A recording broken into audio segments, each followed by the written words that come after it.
Assalamu alaikum, welcome first year and today we are going towards our next organelle, next topic.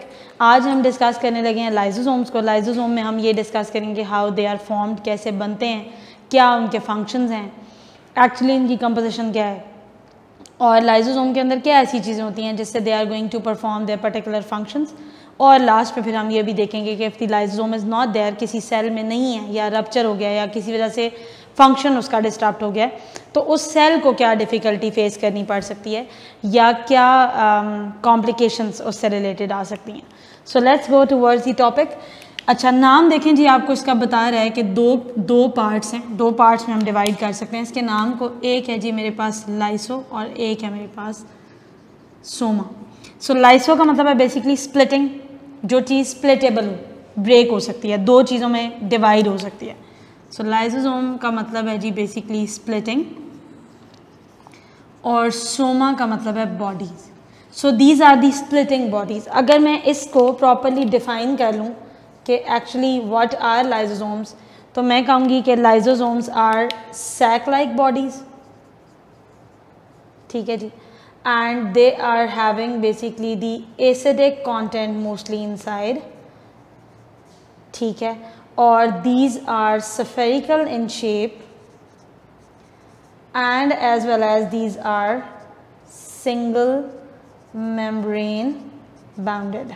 यानी इनके गिर्द सिर्फ एक single membrane है और इनका कंटेंट एसिडिक है और इनकी शेप जो है वो स्फेरिकल है, यानी राउंडेड है, सैक लाइक बॉडी. अच्छा, अब मैंने लिखा है कि ये मेम्ब्रेन बाउंडेड है. तो पिछले जब हम स्टार्टिंग ले रहे थे इस टॉपिक की, इन टॉपिक्स की, ऑर्गेनल्स की, तो हमने एक बात की थी कि प्रोकैरियोट्स में कोई भी मेम्ब्रेन बाउंडेड ऑर्गेनल प्रेजेंट नहीं है. Either it is single membranosus और डबल मेम्ब्रेनियस थिंग. तो वो सारी की सारी ऑर्गेनल्स वहाँ पे जो हैं दीज आर नॉन मेम्ब्रेनियस. इसका मतलब ये हुआ इस बात से कि प्रोकैरियोटिक सेल में तो ये मौजूद है ही नहीं. सो हम थर्ड पे इसकी अकरेंस देख लेते हैं कि कहाँ कहाँ ये मौजूद है. सो हम कहते हैं जी this is present in the eukaryotic cell. ठीक है जी, यूकैरियोटिक सेल में इट इज़ प्रेजेंट. अब यूकैरियोटिक सेल में मैंने आपको बताया था मेनली हम एनिमल्स को डिस्कस करते हैं, एनिमल सेल को या किसी प्लांट सेल को डिस्कस करते हैं. अब अगर एनिमल सेल की बात की जाए तो एनिमल सेल्स में it is present in a bulk. बहुत सारे एनिमल सेल्स में आपको नज़र आता है. फॉर एग्जाम्पल ये प्रेजेंट है जी आपके पास ल्यूकोसाइट्स में, एनिमल सेल टाइप्स की अगर बात करें. और ल्यूकोसाइट्स में भी जो इसके ग्रैन्युलर सेल्स हैं यानी कि ग्रैन्युलोसाइट्स हैं, वहाँ पे दीज आर प्रेजेंट. उसके बाद these are present in the cells of kidney, these are present in the cells of liver and these are also present in the cells of intestine. Right. अच्छा, animals को अगर देखा जाए तो ये तो मैंने पूरी आपको डिस्क्रिप्शन दे दिया. अगर प्लांट्स की बात करें तो हम कहते हैं जी प्लांट्स में they are present in a very few plants, कुछ प्लांट्स में प्रेजेंट है. और अगर हम यूकैरियोटिक सेल के बजाय प्रोकैरियोटिक की बात करें तो हम ये कहते हैं कि प्रोकैरियोटिक में दीज आर एब्सेंट, प्रेजेंट ही नहीं है, क्योंकि डेफिनेटली मेम्ब्रेन बाउंडेड है ना, तो प्रोकैरियोटिक में तो नहीं होगा. सो प्रोकैरियोटिक में this is not present. Plant में कुछ फ्यू में ये प्रेजेंट है और एनिमल्स में जो डिस्क्रिप्शन है मैंने आपको इसकी बता दी है कि कहाँ कहाँ प्रेजेंट है. अच्छा, अब सवाल ये है कि वो जो कुछ प्लांट्स हैं जिनमें प्रेजेंट है, उसके अलावा जो बाकी प्लांट्स हैं, अगर ये इतना इंपॉर्टेंट है तो जो फंक्शन ये परफॉर्म कर रहा है बाकी एनिमल सेल्स और प्लांट्स में, तो उनमें फिर इसकी जगह कौन काम करता है. सो फंजाई में और बहुत सारे प्लांट्स में there are certain vacuoles which are working like lysosomes. Right. जिन प्लांट्स में प्रेजेंट नहीं है और फंगस में जैसे फॉर एग्जाम्पल नहीं है, तो वहाँ पे there are certain vacuoles which are working like that. ठीक हो गई जी बात. अच्छा, उसके बाद अगर हम इसकी डिस्कवरी की बात करें कि how this was discovered, basically कब ये डिस्कवर हुआ, किसने बताया, किसने टर्मिनोलॉजी क्वाइन की कि लाइसोसोम्स की लाइसोसोम एक चीज़ है जो प्रेजेंट है साइटोप्लाज्म में. तो हम ये कहते हैं कि this was discovered by Christian de Duve in 1949 और this was basically isolated from liver cells of rat. He was working on liver cells of rat. तो वहाँ से इसने इसको आइसोलेट किया और इसी ने टर्मिनोलॉजी क्वाइन की है लाइसोसोम, क्योंकि स्प्लिट होता रहता है सेल के अंदर. अभी इसके फंक्शंस पढ़ेंगे तो आपको आइडिया होगा कि कैसे. अच्छा, अब सवाल ये है कि हाउ दिस इज ओरिजिनेटेड, क्या सेल इसको सिक्रीट करता है या ये सेल में पहले से प्रेजेंट है या सेल में फॉर्म होता है? तो yes, this is formed in the cell. और अगर आपने पिछला लेक्चर ले लिया हो तो गोल्जी कॉम्प्लेक्स से जब हम फंक्शंस पढ़े थे तो उसमें एक फंक्शन था फॉर्मेशन ऑफ ऑर्गेनल्स, राइट। अच्छा, अब होता क्या है, देखें जी, फॉर एग्जांपल ये मेरे पास सेल है, ठीक है। अब हम डिस्कस करने लगे हैं इसका ऑरिजिन या फॉर्मेशन भी आप कह सकते हैं कि कैसे फॉर्म होता है। फॉर दी रेफरेंस मुझे न्यूक्लियस भी ड्रॉ करना पड़ेगा। सो यहाँ पे हमारे पास क्या है जी, हमने कहा था कि हमारे पास there is basically ER present over there, ठीक है। ER के सिस्टर्नी और जो गोल्जी के सिस्टर्नी है उनका डिफरेंस मैं आपको बता चुकी हूँ पहले कि ER के जो सिस्टर्न आए होते हैं they are connected with one another, और जो गोल्जी के होते हैं they are not connected basically, लेकिन उनके अंदर मतलब उनमें चैनल्स नहीं होते, लेकिन इंटरकनेक्टिंग टिब्यूल्स होते हैं जो उनको आपस में कनेक्ट करते हैं। अच्छा, अब हमने क्या कहा था, हमने कहा था कि जो न्यूक्लियस के करीब होता है that is the forming phase of the Golgi, और जो न्यूक्लियस से अवे होता है that is the trans phase of the Golgi. अच्छा, अब क्या होता है कि होता इस तरह से है कि यहाँ से ER से एक ऑर्गेनल या एक वेजिकल आपके पास आई, इसको कहते हैं इनकमिंग ट्रांसपोर्ट वेजिकल। ये वेजिकल यहाँ आई और इस वेजिकल ने क्या किया कि यहाँ आके गोल्जी का जो फॉर्मिंग फेस है या सिस फेस है गोल्जी का, वहाँ आके क्या हो गई, ये फ्यूज़ हो गई या इसके अंदर आके एब्जॉर्ब हो गई। अब एब्जॉर्ब होने के बाद ये इस पूरे एपरेटस से प्रोसेस हुई है। प्रोसेस होने में यानी इसने बहुत सारे या तो खुद को मॉडिफाई कर लिया या इसने बहुत सारे एंजाइम्स को पिक किया, यहाँ से प्रोटीन्स को पिक किया, मॉलिक्यूल्स को पिक किया। Afterwards this is budded of from here, ये बड ऑफ हुई है और इसको अब हम क्या कहते हैं जी, ये हमारे पास क्या है, वैसे इसको गोल्जी वेजिकल्स भी आपने पढ़े हुए हैं, लेकिन इनमें से जिसकी कंपोजिशन ये है कि this is having the enzymes, तो हम इसको कहते हैं कि this is actually the primary lysosome. ठीक हो गई बात, यानी इसकी जो फॉर्मेशन है वो इस तरह से है कि ये गोल्जी एपरेटस इसको बना रहा होता है। बेसिकली आपने पढ़ा था ना कि गोल्जी एपरेटस इसको मॉडिफाई करता है और मॉडिफाई करके चीज़ों को वेजिकल की फॉर्म में पैक कर देता है, और उनमें से कुछ वेजिकल्स लाइसोसोम्स हैं, कुछ पेरोक्सिसोम्स हैं, अभी हम आगे पढ़ेंगे ये भी। So this is actually the primary lysosome. अच्छा, अब ये तो होगी इसकी फॉर्मेशन। बेसिकली अगर प्राइमरी लाइसोसोम को मैं थोड़ा सा एक जो पेट डेफिनेशन है उसकी वो बता दूं तो वो ये होती है कि आपके पास when the lysosome is there and it is ready to perform its function, यानी अपना फंक्शन परफॉर्म करने से पहले हम लाइसोसोम को कहेंगे, या किसी चीज़ के साथ फ्यूज़ होने से पहले हम लाइसोसोम को कहते हैं जी प्राइमरी लाइसोसोम। या आप आसान लफ्ज़ों में ये कह सकते हैं कि न्यूली फॉर्म जो लाइसोसोम होता है, जो अभी अभी मतलब 0 मीटर गोल्जी से बन के बाहर है, उसको हम कहते हैं कि प्राइम लाइसोसोम, राइट। अच्छा, अभी देखते हैं कि आगे सेकेंडरी लाइसोसोम्स और वो चीज़ें कैसे बनती हैं। यहाँ पे ये हो गया जी इसका ऑरिजिन। अब सवाल ये है कि what is the composition of this. I hope this is visible. Composition जो है इसकी कि हाउ दिस इज कंपोज, इसके अंदर क्या है, यानी अब ये जो हमने बनाई है चीज़ इसके अंदर क्या है। सो बेसिकली क्या होता है हमारे पास कि there are 40 different kinds of enzymes. अब इन एंजाइम्स की नेचर क्या है जो इसके अंदर है, basically they might be digestive enzymes और दे मे बी हाइड्रोलिटिक एंजाइम्स। ठीक है, डाइजेस्टिव और हाइड्रोलिटिक, डाइजेस्टिव यानी ये डाइजेस्ट करेंगे, चीज़ों को ब्रेक डाउन करेंगे, और हाइड्रोलिटिक यानी ये वाटर के एडिशन से चीज़ों को रिमूव करेंगे, मतलब चीज़ों को ब्रेक करेंगे अपने कंपोनेंट्स में। जैसे फॉर एग्जांपल कोई प्रोटीन है, आपने उसको अमाइनो एसिड में ब्रेक करना है तो वाटर विल बी एडेड, तो बेसिकली ये रिएक्शन हाइड्रोलिटिक एंजाइम्स की हेल्प से होता है। अब इसमें एग्जांपल्स बहुत सारी हैं, न्यूक्लियसेस आपके पास इसकी एग्जांपल है, इसके अलावा लाइपेजेस एग्जांपल है, प्रोटीएजेस आपके पास इसकी एग्जांपल है। सो अब हमारे पास क्या होता है कि बेसिकली इसकी कंपोजिशन में there are 40 different kind of digestive and hydrolytic enzymes, और ये इतना बड़ा बंच है एंजाइम्स का कि तकरीबन जितनी भी तरह के मटेरियल सेल्स के अंदर प्रोड्यूस होते हैं ये इसको ब्रेक डाउन कर सकता है ईजिली। और इसका अगर हम कंटेंट देखें, अभी मैंने आपको कहा है कि एसिडिक होता है इसका content. So the pH is approximately 4 to 4.5, कुछ बुक्स में आपको 5 भी मिलेगी, लेकिन इसी को फॉलो करें जो आपकी बुक का डाटा है। सो दिस इज 4 to 4.5 हमारे पास जो इसकी pH होती है, राइट। अभी हम चलते हैं इसकी फंक्शन की तरफ कि हाउ दिस इज, अभी ये रेडी है अपने फंक्शन के लिए, तो how this is going to perform that. Okay, so अभी हमने ये देखना है कि एक्चुअली लाइसोसोम कैसे अपना फंक्शन परफॉर्म कर रहा होता है। So to perform its function it have to fuse with certain vesicles.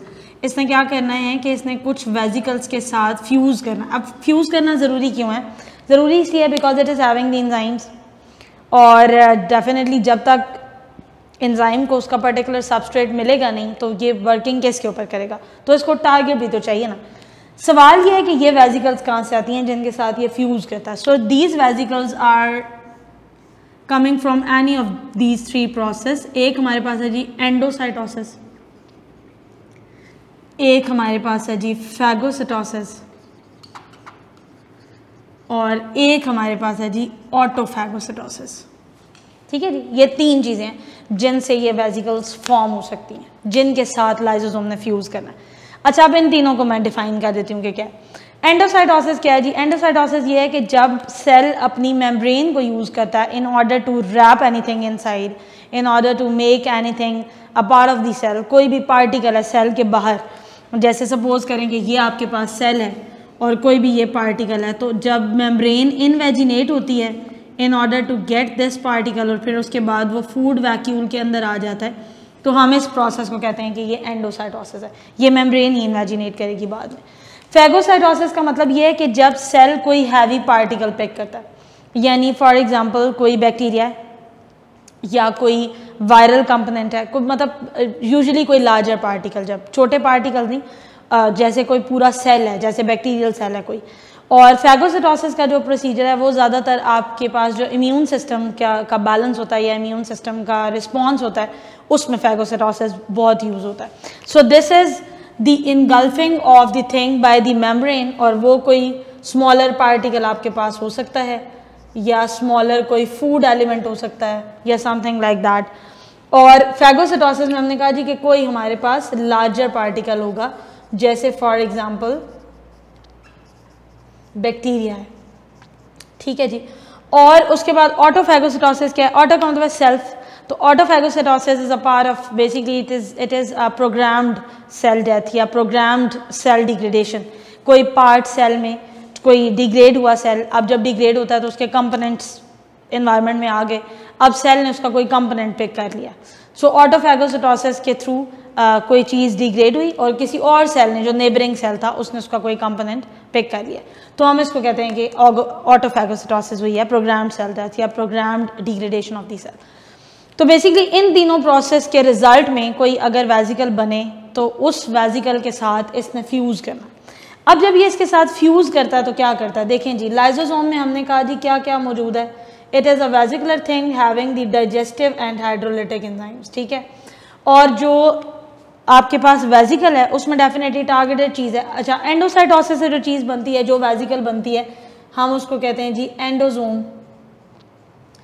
जो फैगोसाइटोसिस से बनती है जी उसको हम कहते हैं फैगोसोम, और जो ऑटोफैगोसाइटोसिस से बनती है उसको हम कहते हैं जी ऑटोफैगोसोम। ठीक है, तो प्राइमरी लाइसोसोम ने क्या करना है कि इनमें से किसी के साथ भी, किसी भी वेजिकल के साथ क्वाइन अप कर जाना है या ज्वाइन करना है। ठीक है जी। अब जब ये किसी के साथ ज्वाइन कर जाता है, जैसे फ़र्ज़ करें कि यहाँ पे मैंने एक कोई एंडोसोम ले लिया है और उसमें कोई फूड मटेरियल है सपोज, तो अब इसने क्या करना है, यहाँ पे एंजाइम्स हैं और यहाँ पे वो फूड पार्टिकल है which needs to be digested. तो अब इस बेसिकली जब ये फ्यूज़ होता है तो it makes a thing which is basically secondary lysosome। ठीक है जी। अब सेकेंडरी लाइसोसोम में दोनों चीज़ें हैं, यानी एंजाइम भी हैं और जो टारगेटेड है सबस्ट्रेट है वो भी है।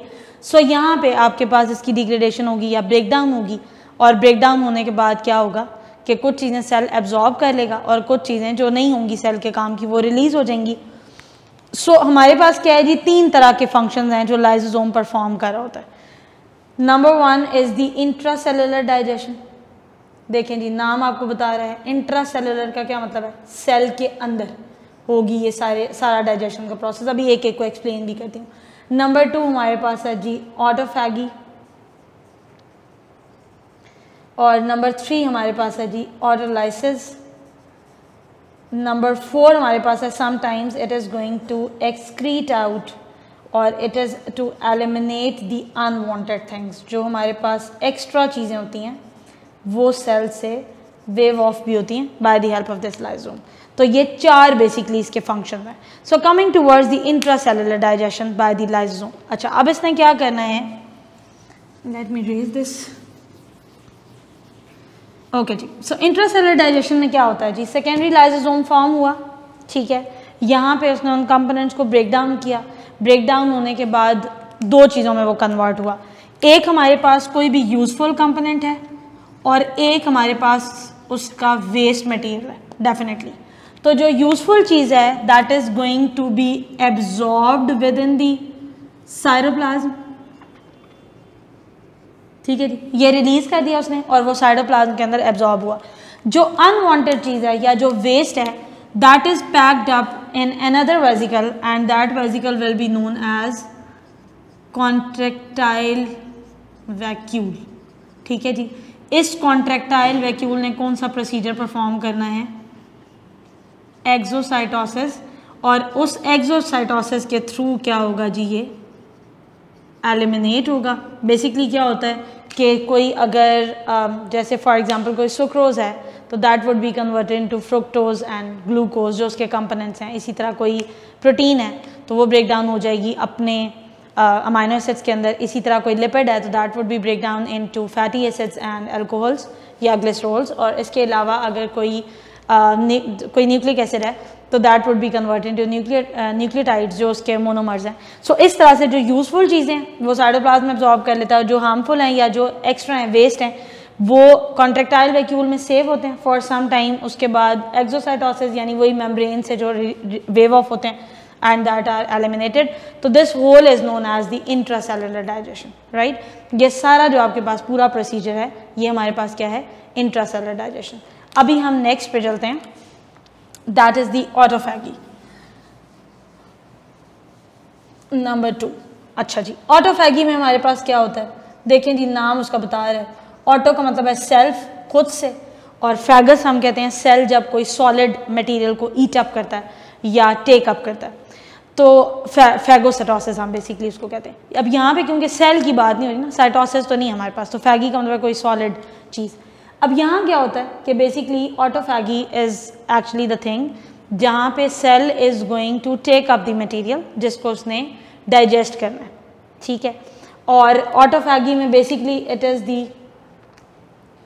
Is by the help of lysosomal enzymes definitely, ठीक है जी।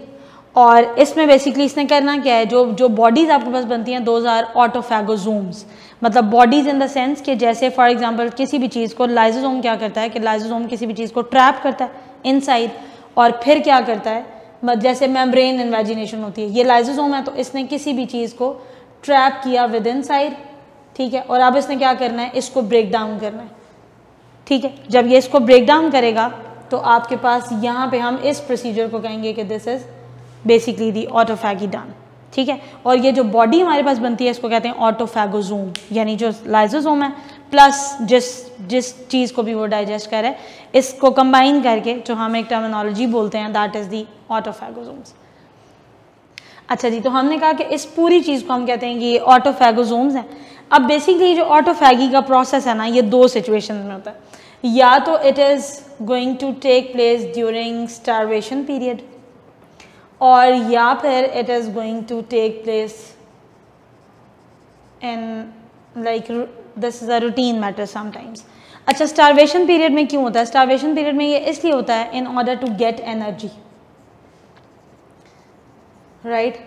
और रूटीन में इसलिए होता है कि जब फॉर एग्जांपल हम कोई जैसे सपोज कोई फिजिकल एक्सरसाइज हम करते हैं, अब फिजिकल एक्सरसाइज करते हैं तो we need more energy, we need more oxygen.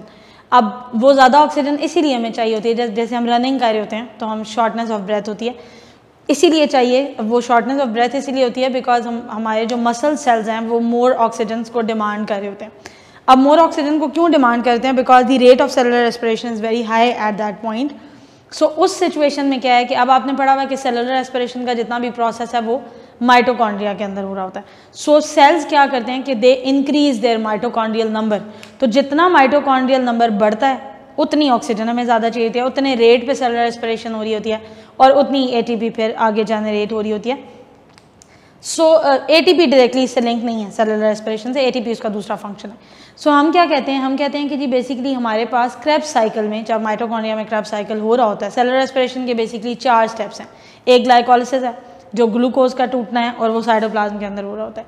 एक पायरोविक एसिड ऑक्सीडेशन है जो आप समझ लें कि माइटोकॉन्ड्रियल मेम्ब्रेन पे हो रहा होता है, और जो माइटोकॉन्ड्रियल मैट्रिक्स में होता है that is actually the Krebs cycle. वहाँ पे आपके पास साइकिल जब चल रहा होता है तो there is the formation of the ATP as well. So हम कहते हैं जब रूटीन मैटर को हम देखते हैं कि ये बेसिकली एक्सरसाइजेज में कैसे हेल्पफुल है, तो माइटोकॉन्ड्रिया का number is going to increase within some particular cells. जब वो माइटोकॉन्ड्रियल नंबर इंक्रीज करता है, अब आपने एक्सरसाइज छोड़ दिया है तो that mitochondrial number is not required, अब वो ज़रूरत नहीं है। सो उन माइटोकॉन्ड्रियाज ने डिग्रेड होना है। अगर वो वहीं पड़े रहेंगे सेल के अंदर तो हमारे पास क्या होगा कि they will need some food particles or they will need the conditions to survive. So हम एक एक्स्ट्रा चीज़ को conditions देंगे जिसके बगैर बाकी सेलुलर कंपोनेंट ज़्यादा अच्छी तरह सर्वाइव कर सकते हैं। So in order to degrade that तो एक लाइजोसोम चाहिए होता है। लाइजोसोम क्या करता है कि उन माइटोकॉन्ड्रियाज को अपने अंदर ट्रैप करता है, ट्रैप करने के बाद उनको डेफिनेटली ब्रेक डाउन करता है, बिकॉज प्रोटीन और लिपिड्स और इन्हीं चीज़ों से मिलकर बने होते हैं बायोलॉजिकल मटीरियल्स। सो वो उनको ब्रेक डाउन करता है, और ब्रेक डाउन करने के बाद क्या होता है कि जो उनके बॉन्ड्स टूटने से जो एनर्जी रिलीज होती है वो फिर सेल खुद यूज़ कर देता है। नंबर 3 पे हमारे पास है जी ऑटोलाइसिस, ये वाली चीज़। अच्छा, अब ऑटोलाइसिस हमारे पास क्या चीज़ होती है? ऑटो का मतलब है सेल्फ और लाइसिस का मतलब है ब्रेक डाउन। तो ये बेसिकली हमारे पास जो ऑटोलाइसिस है ना, this refers to programmed cell death. Usually हमारे पास ये डेवलपमेंटल फेजेस में होता है, और इसमें क्या होता है कि एक्चुअली जैसे एपोप्टोसिस और नेक्रोसिस है, शायद आप फेमिलियर हो थोड़ा बहुत, तो programmed cell death basically this is referring to the programmed cell death. अब जैसे किसी सेल ने डिसइंटीग्रेट होना है या डिग्रेड होना है, तो सबसे पहले बेसिकली ऑटोलाइसिस का प्रोसीजर है। ये होता ये है कि लाइजोसोम गेट बर्स्ट। जब ये बर्स्ट होता है तो डेफिनेटली इसका जितना भी एंजाइमेटिक कंटेंट है दैट वुड बी रिलीज्ड, वो रिलीज़ होगा। जब वो रिलीज़ होगा तो डेफिनेटली यानी सेल के अंदर ही वो रिलीज, जैसे सपोज करें कि ये सेल है और इसने बर्स्ट करना है और यहाँ पे लाइजोसोम है। अब इस लाइजोसोम ने क्या किया, ये बर्स्ट हुआ तो इसका जितना भी एंजाइमेटिक कंटेंट है दैट वुड बी रिलीज। जब ये रिलीज होगा तो ये सारा बायोलॉजिकल मटेरियल ही है, ये इसको ईट अप करना शुरू कर देगा या इसको ब्रेक डाउन करना शुरू कर देगा। सेल मेम्ब्रेन को भी ईट अप कर लेगा जगह जगह से, और एवरीथिंग उसको ब्रेक कर देगा। जब उसको ब्रेक कर देगा तो हमारे पास क्या हो जाएगी, सेल की डिसइंटीग्रेशन, या आप कह लें डिग्रेडेशन हो जाएगी, यानी सेलुलर पार्ट्स आपको मिल जाएंगे, या आप कह लें कि सेल क्या हो जाएगा, फ्रेगमेंटाइज हो जाएगा। अब क्या होगा कि ये जो फ्रेगमेंट्स हैं सेल्स के, ये बाकी सेल्स उसको पिकअप कर लेंगे या टेक अप कर लेंगे in order to get the energy. अच्छा, अब ये 3 हो गए इसके इंपॉर्टेंट फंक्शन। अब सवाल ये है कि अगर लाइजोसोम नहीं है किसी सेल में, या वर्किंग नहीं कर रहा, या उसके एंजाइम्स का मूड नहीं है काम करने का, तो क्या होगा? और सेल के लिए डेफिनेटली अगर ये इतने सारे इंपॉर्टेंट फंक्शंस परफॉर्म कर रहा है तो डेफिनेटली कुछ ना कुछ कॉम्प्लिकेशंस आएंगी। So if lysosome is not there and if there is like any interruption in the working of the lysosome, so there are many complications related to this. हमारे पास 20 से ज़्यादा डिजीज़ेज़ हैं जो या तो हेरिडिटरी हैं, या फिर हमारे पास these are congenital, right. Hereditary का मतलब है कि फैमिलीज में जानकारी है, और कॉन्जेनाइटल का मतलब है कि बाय बर्थ कोई डिजीज़ है। अब उसके अंदर क्या होता है कि बहुत सारी डिजीज़ेज हैं, और वो क्यों होती हैं? देखो, आपके पास होता ये है कि या तो लाइजोसोम के जो एंजाइम हैं दे आर इनसफिशिएंट, या फिर क्या होता है कि एंजाइम मौजूद हैं but they are inactive due to some reason, या फिर दे आर डिग्रेडेड। अगर कंडीशंस इतनी हार्श हुई हैं तो दे वुड बी डिग्रेडेड, और या फिर बेसिकली मतलब उनकी वर्किंग इन तीनों वजह से, किसी वजह से, इन तीनों में से किसी वजह से प्रॉपर नहीं हो रही। अब क्या होता है कि बेसिकली हमारे पास अगर सपोज करो कि इसमें लाइपेजेस हैं या न्यूक्लियसेस हैं या प्रोटीएसेस हैं और वो काम नहीं करे, अगर प्रोटीएसेस है और उसकी वर्किंग प्रॉपर नहीं है तो क्या होगा कि proteins would not gate digested properly, proteins would not gate assembled properly. अगर वो नहीं होंगे प्रॉपरली असेंबल्ड जिस फॉर्म में सेल को चाहिए, तो हमारे पास वो प्रोटीन तो एक्यूमुलेट होना शुरू हो जाएगा, ठीक है। सो हमारे पास जो जितने भी डिसऑर्डर्स हैं लाइसोसोम से रिलेटेड वो ऐसे ही हैं कि जिस चीज़ पे वर्किंग नहीं होती दैट गेट स्टोर, और जब वो स्टोर होती है चीज़ तो हम कहते हैं जी ये चीज़ एक्यूमुलेट हो गई है सेल्स के अंदर, और उस एक्यूमुलेशन की वजह से बेसिकली दी डिसऑर्डर्स और कॉम्प्लिकेशंस अकर, और इसी वजह से हम इसको कहते हैं जी लाइसोसोमल स्टोरेज डिसऑर्डर्स। अगर आप इसकी एक पेट डेफिनेशन लिखना चाहते हैं तो लिख लें कि basically the diseases which are caused by the accumulation of certain substances due to improper functioning of the lysosomal enzymes, then it is known as lysosomal storage disorders, ठीक है। अब इसमें हमारे पास बहुत सारी एग्जांपल्स हैं, अभी मैंने आपको बताया कि 40 तकरीबन 20 डिफरेंट काइंड्स ऑफ डिसऑर्डर्स हैं जो हम इसके अंदर देखते हैं। तो इसमें एक एग्जांपल है जी, फॉर एग्जांपल टे-सैक डिसऑर्डर या टे-सैक डिजीज़। टे-सैक डिजीज़ हमारे पास एक ऑटोसोमल हेरिडिटरी डिसऑर्डर है बेसिकली, और इसमें होता क्या है, इसमें होता ये है कि लिपिड पे वर्क करने वाला एंजाइम प्रॉपर्ली काम नहीं करता, so this lipid is going to accumulate, ठीक है, और इसकी एक्यूमुलेशन किधर होती है, within the brain cells, right. तो जो ब्रेन सेल्स में डेफिनेटली ये एक्यूमुलेट हो जाता है, so brain get impaired, properly function नहीं होता। इसी तरह से इसकी एक और एग्जांपल है हमारे पास, for example glycogenosis type 2। Glycogenosis type 2 में ये होता है कि जो enzyme is there to break down the glycogen into glucose within the liver cells वो प्रॉपर्ली वर्क नहीं कर रहा होता, सो ये ग्लाइकोजन लिवर में स्टोर हुआ रहता है या एक्यूमुलेट हो जाता है क्वांटिटी से ज़्यादा, और जितना मतलब हमें चाहिए नहीं होता। वैसे लिवर का काम तो है इसको स्टोर करना, लेकिन लिवर इसको ब्रेक भी करता है ना, जब हमें रिक्वायर्ड होता है तो उसको ग्लूकोज में तोड़ता है। So if the enzyme is not there to break down the glycogen into glucose properly, तो हमारे पास वो ग्लाइकोजन लिवर सेल्स के अंदर एक्यूमुलेट हो जाएगा, और उससे जो डिसऑर्डर होता है उसको हम कहते हैं जी glycogenosis type 2। So that's all from today. I think you have a clear idea about the topic. If you have any question, you may ask in your related query session. Thank you.